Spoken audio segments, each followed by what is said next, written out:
Discernons les temps d'accomplissement de l'âge messianique. La seigneurie universelle, suprême et hégémonique de Christ.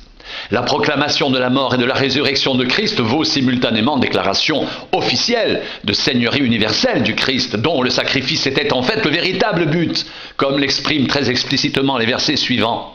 Car Christ est mort et il a vécu, afin de dominer sur les morts et sur les vivants, Romains 14, 9. Si tu confesses de ta bouche le Seigneur Jésus, et si tu crois dans ton cœur que Dieu l'a ressuscité des morts, tu seras sauvé, Romains 19.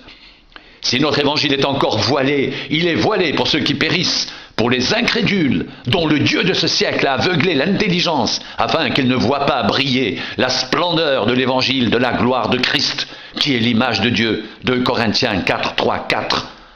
Ces textes relatifs à la seigneurie du Christ, articulés à ceux relatifs au jugement, mettent en évidence la thématique harmonique, résurrection, seigneurie, jugement.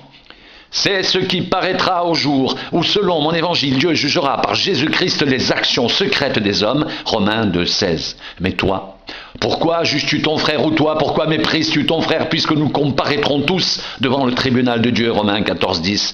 Car il nous faut tous comparaître devant le tribunal de Christ, afin que chacun reçoive selon le bien ou le mal qu'il aura fait, étant dans son corps. 2 Corinthiens 5, 10.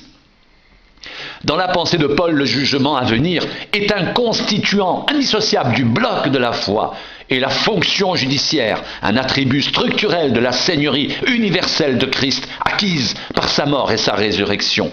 Ainsi, le temps de l'accomplissement des prophéties, l'âge messianique a bien paru selon un plan arrêté et une prescience divine réalisée en la personne du Fils unique de Dieu par son sacrifice à la croix du Calvaire.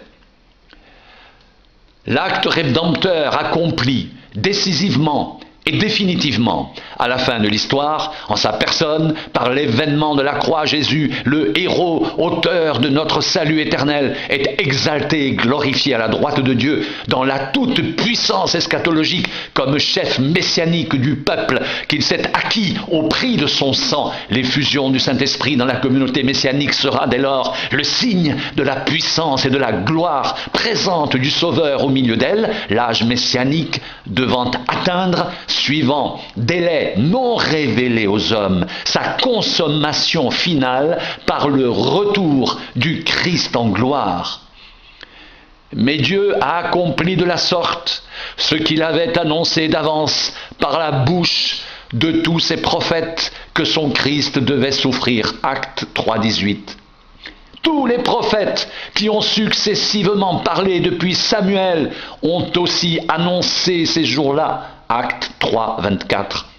Après cela, je répandrai mon esprit sur toute chair. Vos fils et vos filles prophétiseront. Vos vieillards auront des songes et vos jeunes gens des visions. Joël 2, 28.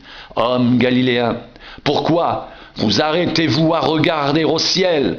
Ce Jésus qui a été enlevé au ciel du milieu de vous viendra de la même manière que vous l'avez vu allant au ciel. Actes 1, 11.